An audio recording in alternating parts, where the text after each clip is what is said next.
Welcome. So today we're going to talk about childhood asthma. And if you're interested in throwing away that nebulizer, sleeping at night, and helping your child feel better, then listen up. I've got some tips for you. So I'm going to share with you 3 tips today on helping your child with asthma. First, I want to tell you a story. So I'm not going to disclose name, but I do have this little guy that I saw probably when I can't even remember the age. He was little. He was a younger guy.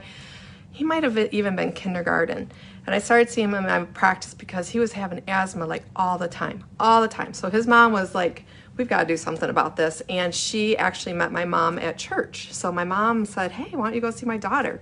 So the mom brought this little guy in, and we started adjusting him, checked him. He had some subluxations, bones out of alignment, in his spine that could be maybe contributing to this, and he did. So we adjusted him. He went through our normal treatment program, and we noticed his asthma was getting better. He didn't have frequent asthma attacks.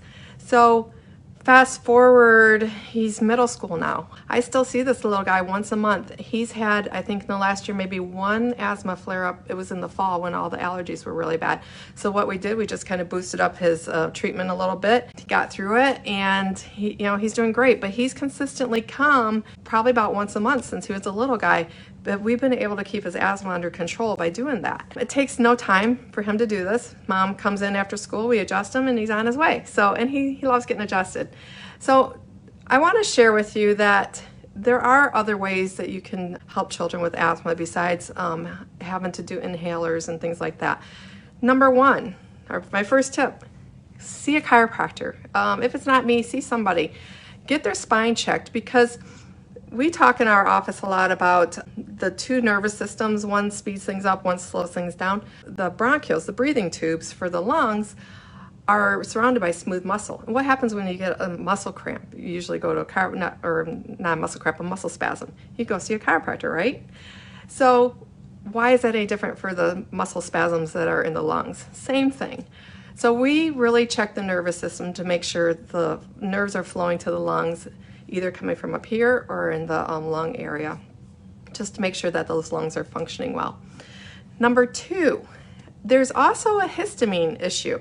So I'm going to post down here after the video from a video from Dr. Ben Lynch, and you know I love him. He's my histamine guy. He's my MTHFR dude.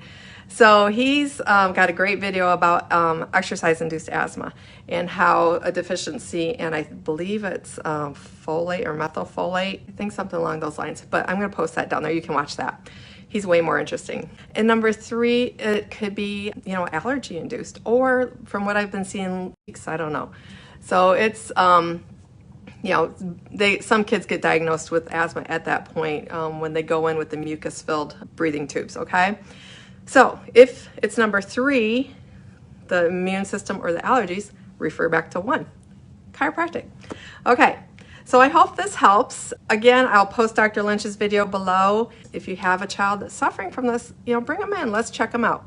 If you're not in my area, if you're somewhere else, I can always refer you to a chiropractor that sees kids in your area. I'd be happy to do that for you. I hope everybody has a wonderful day. It's supposed to get a big snowstorm tomorrow. I will be in the office because I'm a Michigan girl, so I know how to drive in this stuff. So if you are braving the snow, we'll be happy to see you in the office. Have a great day. Thank you.